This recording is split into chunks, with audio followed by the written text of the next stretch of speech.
akan çeşme, tolkunların kerişme.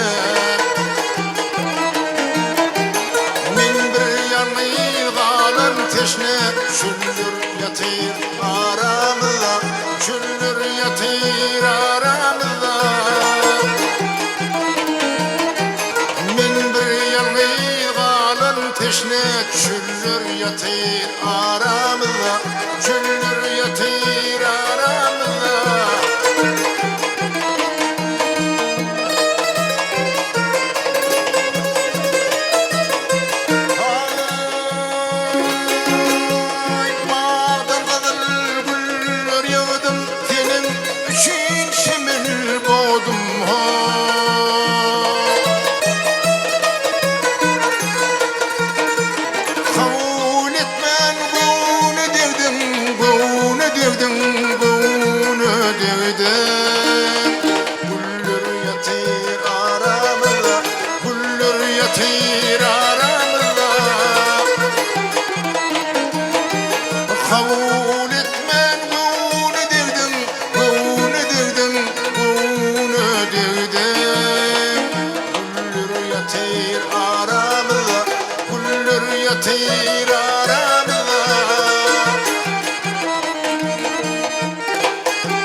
Seni menden cıda eden eller yatır aramızda, eller yatır aramızda.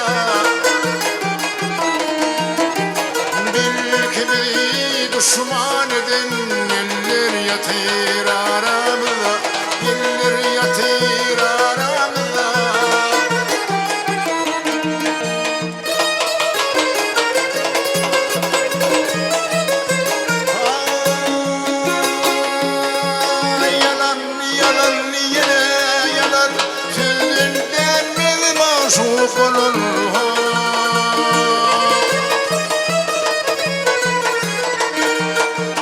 Yar yardan ayırsalar, ayırsalar, ayırsalar.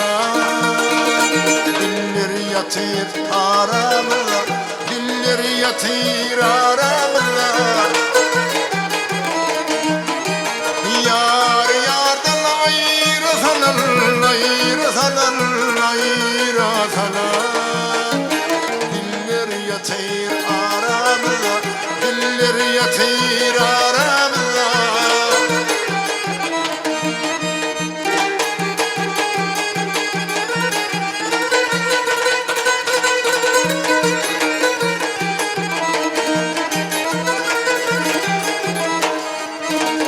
Gökte şafak yanı göçüp, aylar güller var yar geçip. Nire desen halın içi, yıllar yatır aramızda, yıllar yatır aramızda. Nire desen halın içi, yıllar yatır aramızda, yıllar yatır